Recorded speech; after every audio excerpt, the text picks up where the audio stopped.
मंडळी, आपल्या कथेचा नायक आहे गंपूराव. वय वर्ष 52. डोक्यावरचे केस म्हणजे जणू उन्हाळ्यात सुकलेलं गवत, पण मनातल्या इच्छा मात्र एकदम जळजळीत.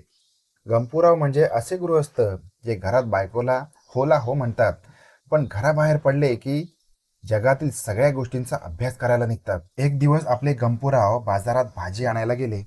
भाजी घेता घेता त्यांची नजर एका जुन्या गंजलेल्या विजेच्या खांबावर गेली.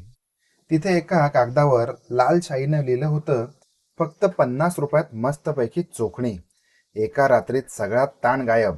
पत्ता लाल दिवा गल्ली, कोपऱ्यातील तिसरं घर.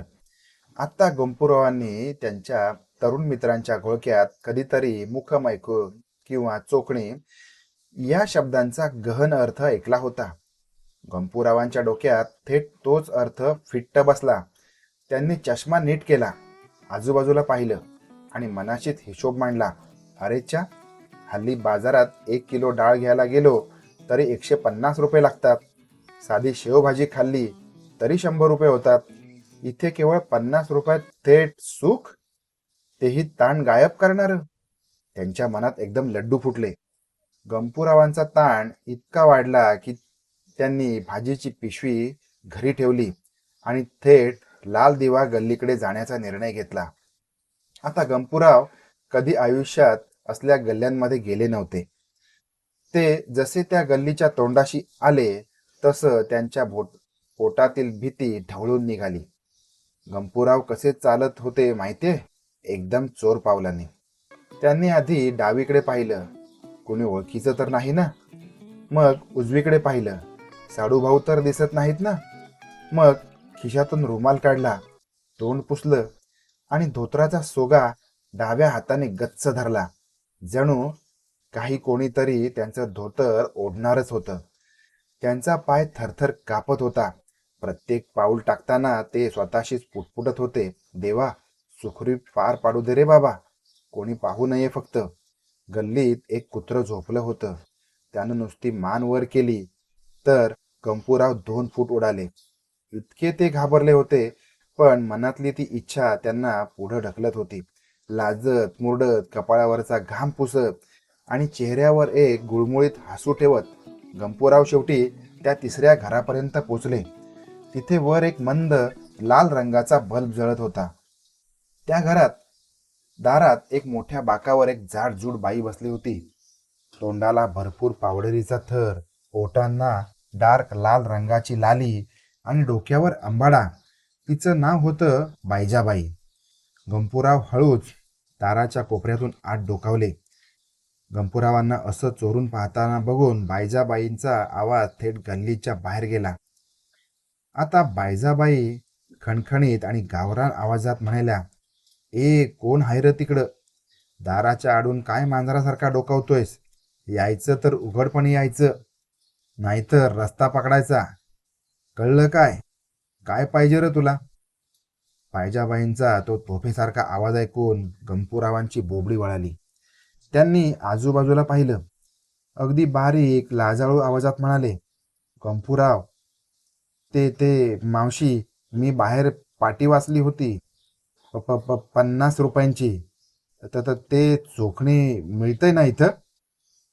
बायजाबाईंनी गंपूरावांकडे वरपासून खालपर्यंत पाहिलं.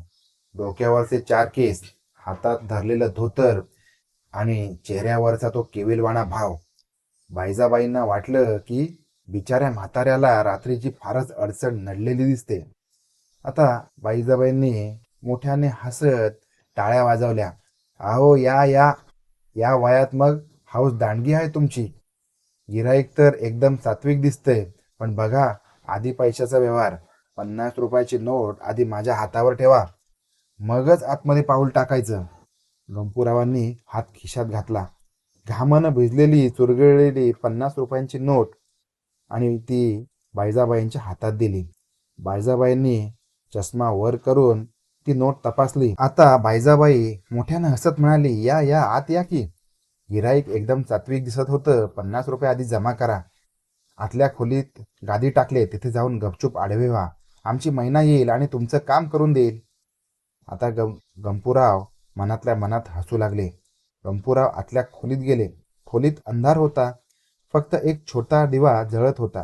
गंपूराव खाटेवर जाऊन बसले. त्यांच्या मनात विचारांचे कारंजे उडत होते. काय नशीब आहे माझं. आता फक्त 50 रुपयात महिना येणार. त्याच्या शर्टची वरची 2 बटणं सोडली. कपाळावरचा घाम पुसला. डोळे बंद करून त्या सुखाची वाट पाहू लागले. तेवढ्यात दारावरची कडी वाजली. गंपूरावांनी डोळे उघडून पाहिले. आत एक धिप्पाड 5.5 फूट उंचीची, हातात साडीचा पदर खोसलेली स्त्री आली. तिचे नाव मैना होते, पण ती दिसायला एखाद्या पैलवानासारखी वाटत होती. गंपूराव थोडे घाबरले, पण त्यांनी स्वतःला सावरले. असेल बुवा, हल्ली अशाच फॅशनेबल मुली असतात. मैना कर्कश आवाजात म्हणाली, काय रे म्हाताऱ्या, लय घाई झालेली दिसते. तोंड उघड बरं आधी. गंपूरावांना वाटलं, वाह, ही तर थेट कामाला सुरुवात करते. एकदम फर्स्ट क्लास सर्व्हिस. गंपूरावांनी मोठ्या उत्सुकतेनं आणि आनंदानं आपलं तोंड वाचलं. म्हणाले, एकदम मोठं उघडलंय तोंड. आता मैनाने खिशात हात घातला. गंपूराव डोळे बंद करून वाट पाहत होते की त्यांना आता काहीतरी अद्भुत घडणार, चांगलाच आनंद देखील मिळणार.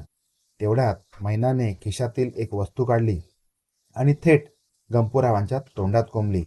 टचक टचक असा आवाज झाला. गंपूरावांना तोंडात काहीतरी प्लॅस्टिकचं आणि रबराचं असल्यासारखं लागलं. त्यांनी तोंड हलवून पाहिलं तर काय, त्यांच्या तोंडात लहान मुलांची चोखणी अडकली होती. हो, तीच चोखणी जी रडणाऱ्या मुलांना त्यांचं रडणं बंद करण्यासाठी तोंडात दिली जाते, जेणेकरून ती मुलं गप्प बसावीत. गंपूराव एकदम दचकले. त्यांनी डोळे उघडून पाहिलं तर गंपूरावांच्या तोंडात चोखणे असल्यामुळे अस्पष्ट आवाजात ते म्हणाले, अरे हे काय आहे. मैना कमरेवर हात ठेवून म्हणाली, काय आहे म्हणजे, चोखणी हाय. पाटी वाचून आलात ना, चोखा आता गुपचूप. अर्धा तास वेळ आहे तुमच्याकडे. 50 रुपयात एवढंच मिळतंय. गंपूराव चोखणी बाहेर काढत म्हणाले, अगं पण मी ती चोखणी म्हणजे मला तोंडात. अगं हे काय आहे, हे सगळं बंद कर आणि मला जे हवंय ते घे. आता मैना जोरात ओरडली, ए म्हाताऱ्या, जास्त शहाणपणा करू नकोस. लाल दिवा गल्लीत उन्हाळ्यात लहान मुलांची खेळणी आणि चोखण्या विकायचं दुकान आहे. रात्रीच्या वेळी पोरे रडतात म्हणून आया इथे चोखण्या न्यायला येतात. ही पाटी लहान मुलांच्या चोखणीची आहे. तुला काय वाटलं रे कामुका. चल, तोंडात धर आधी ती चोखणी आणि चोखत बस अर्धा तास, नाहीतर 2 कांचिलात लावीन. आता गंपूरावांची अवस्था बघण्यासारखी झाली होती. 50च्या वयात डोक्यावर केस नसलेला एक माणूस एका काळोख्या खोलीत खाटेवर बसून लहान मुलासारखा रबरी चोखणी तोंडात धरून चोखत बसला होता. बाहेर बायजाबाई आणि मैना दोघीही गंपूरावाच्या चेहऱ्यावरील केविलवाणा भाव पाहून तो पोट धरून हसत होत्या. अर्धा तासानंतर गंपूराव खोलीतून बाहेर आले.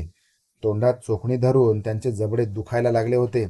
50 रुपये तर गेलेच, पण अब्रूचा पार पंचनामा झाला होता. ते अशाच अवस्थेत धोतर सावरत घराकडे पळत सुटले. मागून गल्लीतली कुत्री त्यांच्यावर भुंकत होती आणि गंपूराव मनातल्या मनात म्हणत होते, यापुढे आयुष्यात कोणी 50 रुपयाची जाहिरात दाखवली तर आधी त्याला लहान मुलांचा डॉक्टर समजेल. गंपूराव तिथे एक सेकंदही थांबले नाहीत. ते थेट बाहेर पळाले. स्पाच्या बाहेर पडता समोरून त्यांचे मित्र येत होते. त्यांनी गंपूरावचा तो सुजलेला चेहरा पाहिला. गंपूरावा, अरे काय झालं तुमच्या तोंडाला, कोणी मारलं की काय. गंपूरावांनी सुजलेल्या ओठांनी रडवेला चेहरा करून उत्तर दिले, अहो काय म्हणतो, या 50 रुपयाच्या चोखणीपेक्षा ती लहान मुलांची चोखणी बरी होती हो. या 500 रुपयाच्या ओरल नादापायी माझ्या तोंडाचा पार समोसा झालाय.